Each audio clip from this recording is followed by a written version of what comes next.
everyone, today we're going to be playing with the new Natasha Denona Metropolis palette. If you're asking yourself, is this palette already out? It's not. I just got back from LA. I was at Sephoria, which is the makeup convention that Sephora hosts.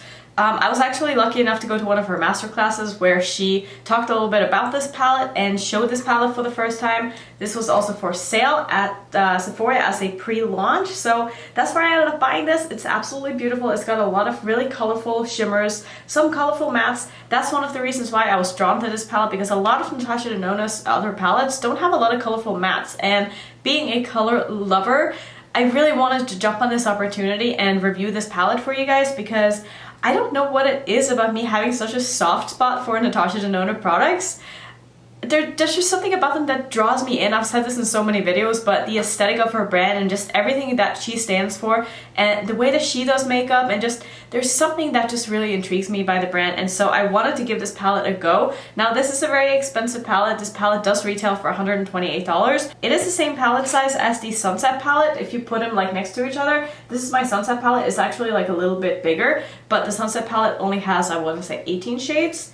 15 shades. So obviously the pan sizes in this palette is a lot bigger than the pan sizes in the Metropolis palette, which I actually really like that, because I've said so many times in the past that I would rather have more smaller shadows than less bigger shadows, because I just have so much eyeshadow that I'm never going to go through this anyway. So this to me is such a great idea, and I think that a lot of people are going to really appreciate this. So what we're going to do today is we're going to swatch this palette, we're going to do a look with this palette, and I'll give you my thoughts on this palette. I also ended up buying the Natasha Denona Mini Gold palette, which looks like this. I'll probably do a separate video with this, so just keep an eye out for that. It'll probably be up in like the next couple of days at some point. But today we're going to be focusing on the Metropolis palette. Now there's a lot of shades in this, so I'm going to keep the swatches very quick. So I'm just going to do this over music like I always do and speed it up. So I'm going to swatch this from left to right, top to bottom, like I always swatch my palettes. I'll probably do 2 rows first, wipe my arm, and then do the other 2 rows, just because I don't think I'll be able to fit all of these on my arm. And then after the swatches, I will see if I can find a good footage of me at the masterclass and show you a little bit of what she said about this palette.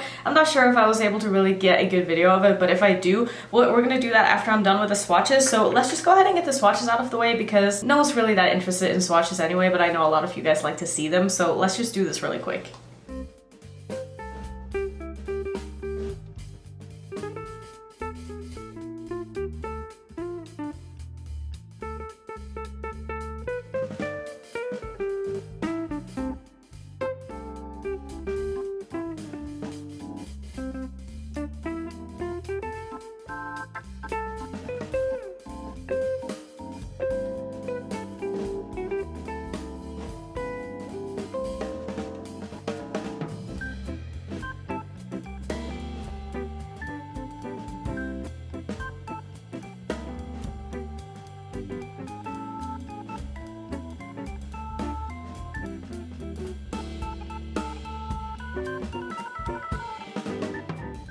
So as for these swatches, I honestly thought that this palette swatched like a palette that's going to be very easy to work with. Does that make sense? Like the mattes felt very creamy, the shimmers are very pigmented, very intense, very foiled. I mean, just look at these swatches, like that is just beautiful. I'm gonna pop in some of that footage now from the masterclass, and then afterwards we're gonna go ahead and try out these shadows. I'm so excited.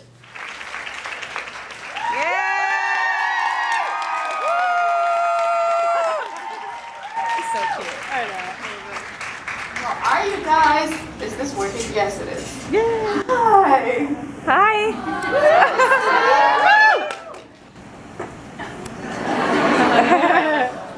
Okay. Anyways, the 28s are my iconic classic large palettes, and this happened 5 years ago, and now I wanted to do a limited edition, another 28, but I wanted it to be very approachable and simply, you know, just for simple and wearable and easy to use concept. So I made this one 28 but smaller.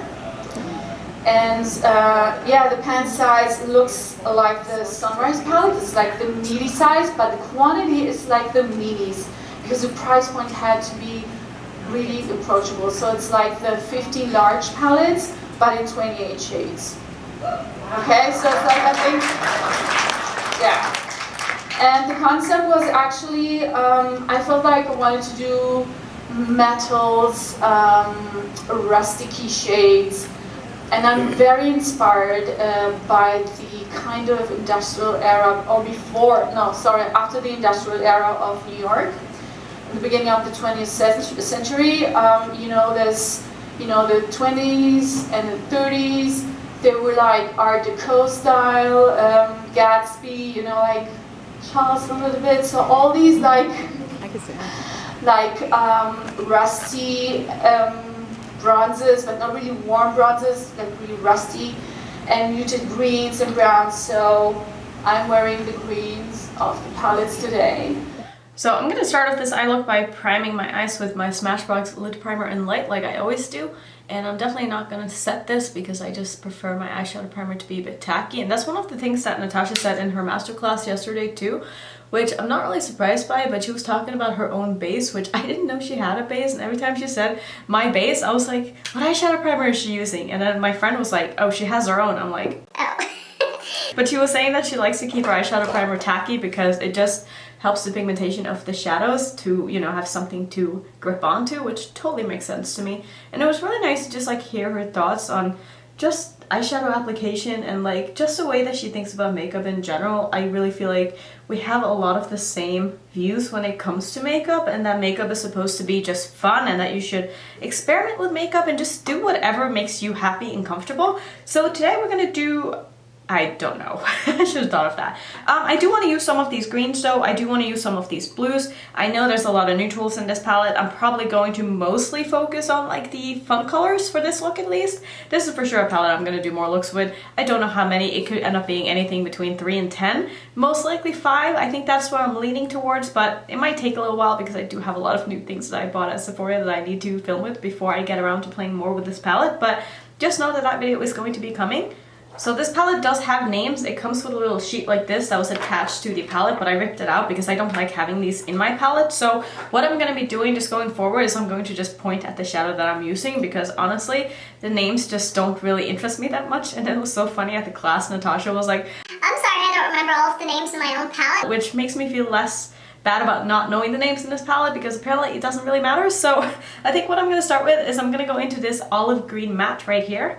And this shadow has no kick up at all. I'm pretty sure this is like a cream matte. It could be wrong. But I think what I'm going to do is I'm going to go ahead and put that into my inner part of my crease here. Just kind of use circular motions to put down this shadow and build this up to the intensity that I want it to be. And I don't think I want this to be a very complicated look because I really like the way that Natasha works with her shadows. Like, I don't know, she will take a lot of time just like blending out 1 or 2 shadows and then not do anything complicated, but focus more on the positioning of her shadows and how she wants the shape of her eyeshadow to look in the end. And that's kind of what I like to do as well. I'm not trying to like compare myself to Natasha, obviously, but I definitely feel like I focus more on the general shape of how I want my eyeshadow to be rather than overcomplicate things with doing a lot of cut creases and doing crazy stuff, because I don't know, sometimes I don't like to do crazy looks because I don't do my makeup for Instagram or anything like that. I like to know that if I'm sitting down to do my makeup that there's a good chance that whatever I'm doing is going to work out, if that makes sense. Like, I don't like to take too many risks on like a daily basis when it comes to doing my makeup. I like to kind of know that in the end it's going to work out and I don't have to worry about being super precise with anything. As long as my looks are blended, they're probably going to look okay. So this shadow is laying down really nicely. It's taken a little bit of time to build up and it's not like super pigmented right off the bat, but like I said, it builds super easily and is very easy and smooth to work with. So I'm just taking this about halfway across my crease or so. And then for the outer part of my crease, I'm going to use this darker green here. And then I think what I'm going to do is I'm going to use one of the blues like in the outer corner of my eye. And these are the kind of shadows that, like I said, they don't have a lot of kick up at all. So how I do this when I use my brush is I really just like swirl my brush into it. And I'm kind of like heavy-handed when I do press my brush into the palette, because that way it just picks up more shadow. And obviously the more shadow you have on your brush, the more pigmented the shadow is going to be right off the bat, and you're not going to spend as long blending out the shadow. So I'm going to go ahead and put this on the outer corner or the outer crease part of my eye here. And I'm not going to pull this out any further because I think what I'm going to do is I'm going to use that blue to put in the outer corner and then kind of wrap that around down to my lower lash line here. I'm also going to take this down into the inner portion of my crease a little bit as well here, just to bring a little bit of depth. These two shadows are probably two of the best shadows that I've tried so far from Natasha Denona. They are just blending so easily.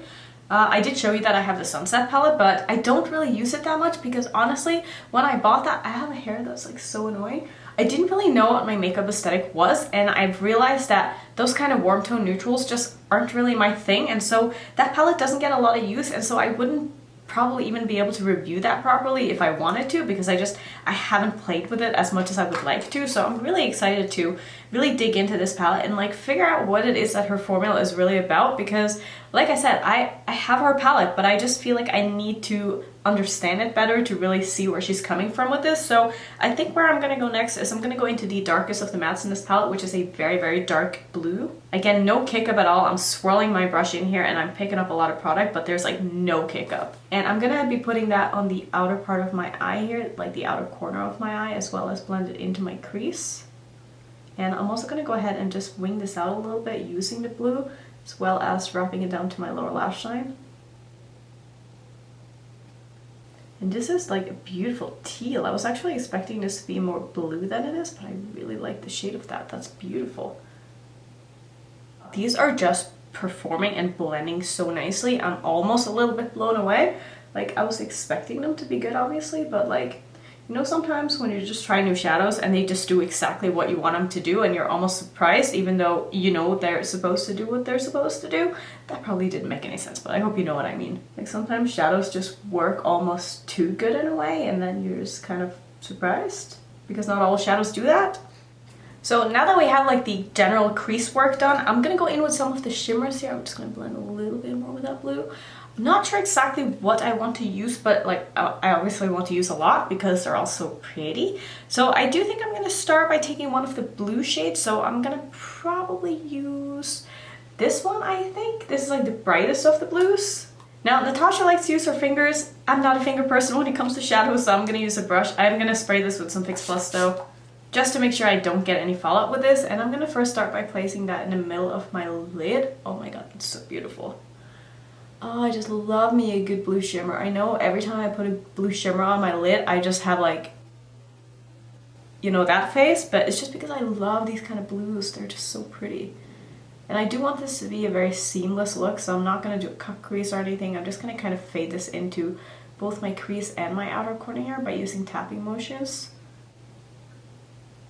And I think I also want to take a little bit of the same shade, just like in the middle of my lower lash line here, just to sort of tie it together on top and bottom.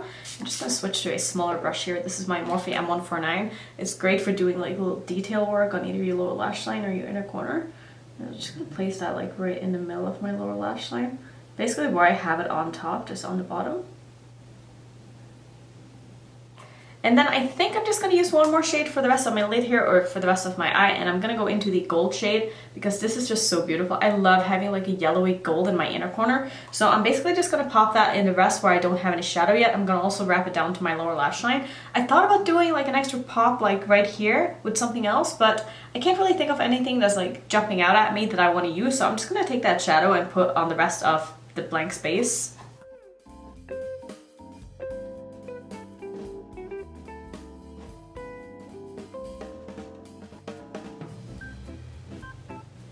I'm just going to go back in with a bit more of that blue because I felt like I brought the gold shadow in a little too far on the lid.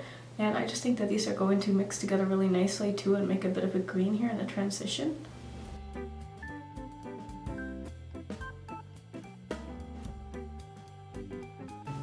And this is basically it for the shadows. I mean, I hope you can see like how easy that was for me to create that look. That didn't take long at all. I think I spent maybe 15 minutes on both eyes total, and that was pretty much it. So I'm gonna go ahead and finish up the rest of my eyes. I'm gonna put something in my waterline. I'm thinking I want to do maybe something green. Could that be fun? So I'll probably put Teaspoon by Colourpop in my waterline. I'm gonna do some liner mascara, and I'll be right back with the finished look, and I'll tell you my final thoughts on this palette.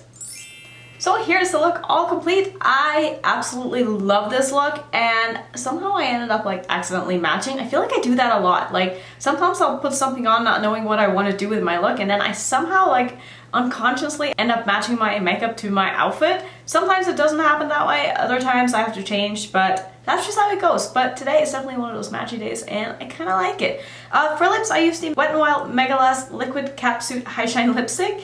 This is in the shade Send Nudes. It's just a very nude gloss. I love this. I think this is fantastic. I also think that this palette is fantastic. I know I said just now that this was going to be my final thoughts on this palette. It's obviously not my final thoughts on this palette. It's just my final first impression thoughts, if you will. But so far, I mean, you guys saw how easy it was for me to work with these, and I really like the look that I came up with. I'm excited to play a little bit more with like some of the warm tones in here as well, because I feel like they're going to look really, really nice. And I'm just excited to see how they're going to look on the eyes, because I feel like looking at this palette, it doesn't look all that extraordinary, but you don't really get to see what this palette is all about and what the shadows are all about until you put them on the eyes, because I really feel like all of these shadows that I used today really pops when you put them on, you know, your face. But when they're in the palette, they just kind of blend into everything else because there's so much going on right now that it's tough to separate the shades individually and see what they really look like. So I'm really happy I bought this palette. I can't wait to play more with this when I have time. Like I said, I will absolutely do more looks with this. I'm so excited. I can't wait. And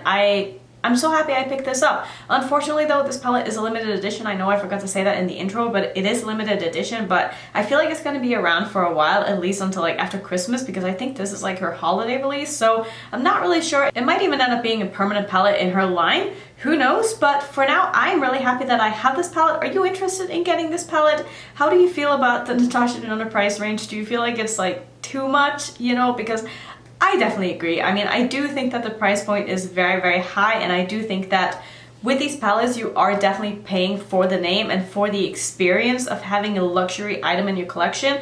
Like, you're not just paying for the quality of the shadows, because I don't personally think that any shadow is worth this amount of money, but you are paying for the experience, and I really enjoy the experience of playing with luxury makeup and having something that I feel like is special to my collection, that I want to take better care of, that makes me happy when I look at it, that I just like, I hold this in my hand and I'm like, I feel like this is, you know, something that's worth a lot of money, and I feel that with this palette. And I also really, really, really like the packaging on this, because this is like really, really smooth. You can easily clean this if it gets dirty. As you can see, it's super shiny. It has the engraving with the Natasha Denona on it. I like this palette a lot so far. I would absolutely give this my stamp of approval if you've been thinking about getting this palette. So that's going to be it for today. If you want to see some other reviews that I've done lately or first impressions, you can click on one of these two videos. And if you're new to my channel, I would love it if you would consider subscribing, and I'll see you in my next one.